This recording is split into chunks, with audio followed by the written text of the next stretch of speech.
دلیل ہے اور نبی علیہ السلام کی صداقت اور حقانیت پر بھی دلیل ہے۔ سورہ روم میں اللہ رب العزت نے ان دلیلوں کو بیان کرنے کے بعد اپنی توحید کو بیان کیا اور قیامت کے مناظر کو بیان کیا کہ جس دن لوگوں کو ومن آیاتی یریکم البرق خوفا وطمعا وینزل من السماء ماء، اللہ رب العزت کی نشانیاں ہیں کہ اللہ رب العزت تمہیں آسمان پر بجلی دکھاتا ہے ڈرانے کے لیے اور کچھ لوگوں کو امید دلانے کے لیے، اور اللہ رب العزت تمہارے لیے آسمان سے پانی بھی نازل کرتا ہے۔ اسی طرح اللہ رب العزت نے اس صورت میں اپنی دیگر نشانیاں بھی بیان کی اور اس کے بعد سورہ لقمان شروع ہو جاتی ہے۔ سورہ لقمان کا ایک آغاز بھی اللہ رب العزت حروف مقطعات سے کرتے ہیں، جس طرح کہ میں نے پہلے بھی بتایا کہ جن صورتوں کا آغاز بھی حروف مقطعات سے ہوتا ہے اس کے بعد اللہ رب العزت قرآن مجید کی شان یا قرآن مجید کا تعارف کرواتے ہیں۔ لہٰذا اس تعارف کے بعد اللہ رب العزت فرماتے ہیں وَمِنَ النَّاسِ مَن يَشْتَرِي لَهْوَ الْحَدِيثِ، لوگوں میں سے کچھ لوگ ایسے ہیں جو کہ فضول چیزوں کو خرید لیتے ہیں، فضول باتوں کو یا فضول گیموں کو یا فضول چیزوں کو خریدتے ہیں لِيُضِلَّ عَن سَبِيلِ اللَّهِ بِغَيْرِ عِلْمٍ، تاکہ وہ ان فضول چیزوں کے ذریعے اللہ رب العزت کے رستے سے لوگوں کو بھٹکا دیں۔ اور فرمایا وَيَتَّخِذَهَا هُزُوًا، اور وہ لوگ اللہ رب العزت کے دین کا مذاق اڑاتے ہیں اور ان فضول چیزوں پہ استعمال کرتے ہیں، اور یہاں تک کہ ان چیزوں کو اللہ رب العزت کے دین کے لیے بطور ٹھٹھا اور مذاق استعمال کرنا شروع کر دیتے ہیں۔ اللہ رب العزت فرماتے ہیں اولئک لہم عذاب مہین، ان کے لیے ہم نے نہایت رسوا کن عذاب تیار کر رکھا ہے۔ لہٰذا ہمیں کسی بھی ایسی چیز کو یا کسی بھی ایسی مجلس کو اختیار نہیں کرنا چاہیے جہاں پر اسلام کا مذاق اڑایا جائے، اسلام کے شعار کا مذاق اڑایا جائے اور اسلام کے قوانین کا مذاق اڑایا جائے۔ اس کے بعد اللہ رب العزت نے حضرت لقمان جو کہ نبی تو نہیں تھے لیکن ایک دانا اور حکمت والے آدمی تھے، ان کی تدبیر اور ان کی حکمت مشہور تھی، انہوں نے اپنے بیٹے کو کچھ نصیحتیں کی تھی۔ اللہ رب العزت نے وہ نصیحتیں اپنے قرآن مجید میں ذکر فرمائی ہیں۔ وَإِذْ قَالَ لُقْمَانُ لِابْنِهِ وَهُوَ يَعِظُهُ يَا بُنَيَّ لَا تُشْرِكْ بِاللَّهِ، پہلی نصیحت جو لقمان حضرت لقمان نے اپنے بیٹے کو دی تھی وہ یہ تھی کہ اے میرے بیٹا شرک نہ کرنا، اللہ رب العزت کے ساتھ کسی کو شریک نہ ٹھہرانا، اِنَّ الشِّرْكَ لَظُلْمٌ عَظِيمٌ، سن لو شرک بہت بڑا ظلم ہے، لہٰذا اللہ رب العزت کے علاوہ کسی کی عبادت نہ کرنا اور اللہ رب العزت کے ساتھ کسی کو شریک نہ ٹھہرانا۔ اس کے بعد اللہ رب العزت چونکہ اپنی توحید کے بعد والدین کی خدمت کا ذکر کرتے ہیں، اللہ رب العزت نے والدین کی خدمت کا ذکر کیا کہ وَوَصَّيْنَا الْإِنسَانَ بِوَالِدَيْهِ، ہم نے انسان کو اس کے والدین کے لیے عزت اور عزت افزائی کیا، وصیت کی، ان کے ساتھ اچھا سلوک کرنے کا حکم دیا۔ اس کے بعد اللہ رب العزت فرماتے ہیں کہ اگر تمہارے والدین تم کو شرک پر مجبور کریں تو پھر تم نے ان کی بات نہیں مانی، ویسے ان کی ہر بات ماننی ہے لیکن اگر وہ شرک پر مجبور کریں، اللہ رب العزت کے دین کی مخالفت پر مجبور کریں، پھر تم نے ان کی بات نہیں مانی۔ اس کے بعد حضرت لقمان اپنے بیٹے کو کہتے ہیں یا بنیا انہا ان تک مثقال حبۃ من خردل فتکن فی صخرۃ او فی السماوات او فی الارض یاتی بہ اللہ، اے میرے بیٹے سن لو، اگر تم نے رائی کے ایک دانے کے برابر بھی ایک گناہ کیا یا کوئی عمل کیا اور وہ رائی کا دانہ ایک سیاہ پتھر پر موجود ہوا، چاہے زمین میں موجود ہوا یا آسمان میں موجود ہوا، سن لو اس ایک عمل کو بھی اور اتنے چھوٹے سے عمل کو بھی اللہ رب العزت تیرے سامنے لا کر رکھ دے گا اور تجھ کو جزا دے گا اس کی۔ اس لیے ہمیں کسی بھی عمل کو حقیر نہیں سمجھنا چاہیے، لا تحقیرن صغیرۃ او کبیرۃ، کسی بھی چھوٹے یا بڑے گناہ کو چھوٹا یا بڑا گناہ نہیں سمجھنا چاہیے، کیونکہ جو کہ پہاڑ ہوتے ہیں وہ چھوٹی چھوٹی کنکریوں سے بنتے ہیں۔ لہٰذا یہ نہ ہو کہ ہم چھوٹے چھوٹے گناہ کرتے جائیں اور ہمیں پتہ ہی نہ چلے کہ ہمارے گناہوں کے پہاڑ کھڑے ہوئے۔ اس کے بعد حضرت لقمان اپنے بیٹے کو نصیحتیں کرتے ہیں یا بنیا اقم الصلاۃ وامر بالمعروف ونہی عن المنکر، اے میرے بیٹے نماز کو قائم کرنا اور وامر بالمعروف لوگوں کو اچھائی کی دعوت دینا اور برائی سے منع کرنا، واصبر علی ما اصابک، اور اگر تجھے کوئی تکلیف پہنچے تو اس پر صبر کرنا، ان ذلک من عزم الامور، یہ تمام پختہ کاموں میں سے ہے۔ لہذا یہ حضرت سلیمان علیہ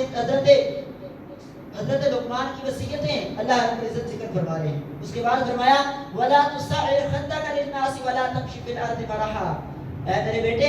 اپنے رخسار کو اپنے چہرے کو لوگوں کے لیے تیوری نہ چڑھانا، تکبر نہ کرنا، کسی سے ملتے وقت چہرہ نہ پھیرنا، ولا تمشی فی الارض مرحا، اور زمین میں اکڑ کر بھی نہ چلنا۔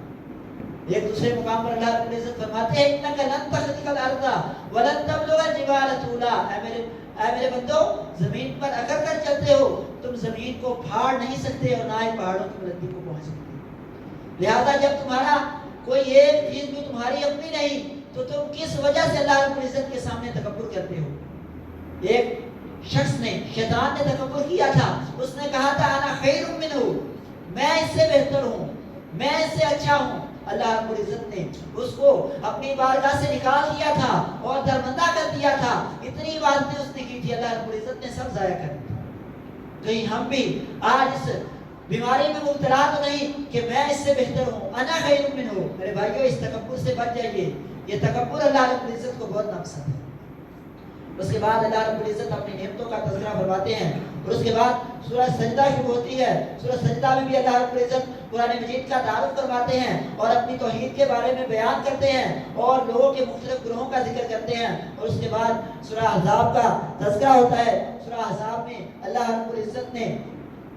سب سے پہلے تو نبی علیہ الصلوۃ والسلام کو فرمایا کہ اللہ کے نبی اللہ رب العزت سے ڈر جائیے اور ان کافروں اور منافقوں کی پیروی نہ کیجیے، ان کی اطاعت نہ کیجیے، کیونکہ اللہ رب العزت نے جو آپ کو جو چیز دی ہے، جو قرآن مجید آپ پر نازل کیا ہے، اس کی پیروی کیجیے اور اس پر چلیے، یہی آپ کے لیے بہترین راستہ ہے۔ اور اس کے بعد اللہ رب العزت فرماتے ہیں النبی اولی بالمؤمنین من انفسہم وازواجہ امہاتہم،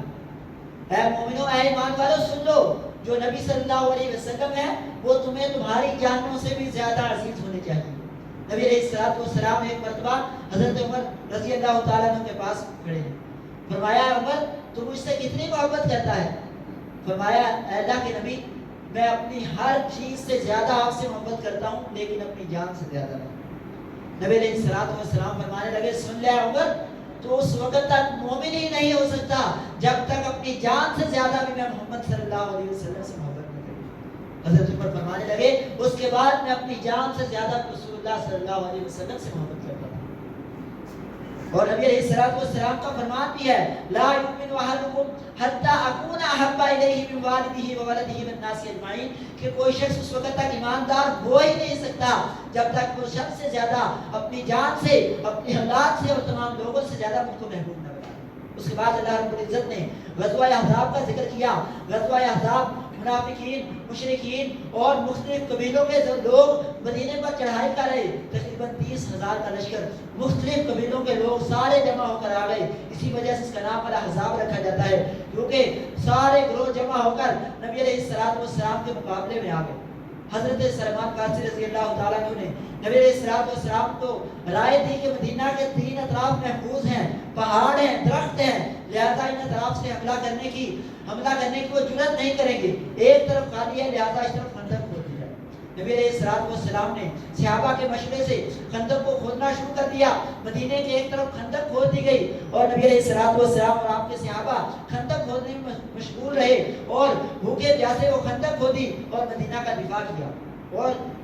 یہودیوں میں سے ایک قبیلے تھے، انہوں نے کافروں کا ساتھ دیا تھا جب نبی علیہ الصلوۃ والسلام نے ان کے درمیان معاہدہ تھا، لیکن جب انہوں نے کافروں کا ساتھ دیا تو اللہ کے رسول نے ان کے خلاف جنگ کی اور ان کو مدینے سے نکال دیا۔ اس کے بعد نبی علیہ الصلوۃ والسلام کی ازواج کا تذکرہ آتا ہے کہ انہوں نے نبی علیہ الصلوۃ والسلام سے مال و متاع کا مطالبہ کیا کہ ہمیں بھی دوسروں کی طرح مال دیجیے۔ نبی علیہ الصلوۃ والسلام نے بلکہ اللہ رب العزت نے فرمایا کہ اے نبی کی بیویوں ان کنتن تريدن الحیات الدنیا وزینتها فتعالین امتعکن، اے نبی کی بیویوں اگر تمہیں دنیا چاہیے آؤ میں تمہیں دنیا دیتا ہوں، لیکن پھر تم نبی صلی اللہ علیہ وسلم کی بیویاں نہیں رہو گی اور آخرت تمہیں نہیں ملو گی، اب تمہیں اختیار ہے، دنیا لینا چاہتی ہو تو ہم تم کو دنیا دے دیں گے، اور اگر میرے نبی کے پاس رہنا چاہتی ہو تو میرے نبی کے پاس رہو گی، اور میرے نبی کے پاس دنیا نہیں بھی ملے گی۔ اور انہوں نے نبی علیہ الصلوۃ والسلام کو اختیار کیا اور نبی علیہ الصلوۃ والسلام کو پسند کیا۔ پھر ان کے بارے میں اللہ رب العزت نے فرمایا انما یرید اللہ لیذھب عنکم الرجس اہل البیت، اللہ رب العزت چاہتا ہے کہ نبی علیہ الصلوۃ والسلام کے گھر والوں سے گندگی اور ناپاکی کو دور کر دے۔ اس کے بعد اللہ رب العزت نے مسلمانوں اور مومنوں کے مختلف وصف بیان فرمائے اور ان کو ذکر کی دعوت دی اور فرمایا کہ محمد صلی اللہ علیہ وسلم تم مردوں میں سے کسی کے باپ نہیں بلکہ اللہ کے رسول اور آخری نبی ہیں۔ اللہ رب العزت سے دعا ہے کہ جو کچھ بیان ہوا اللہ رب العزت اس کے مطابق عمل کرنے کی اور اس کو سمجھنے کی توفیق عطا فرمائے۔ وآخر دعوانا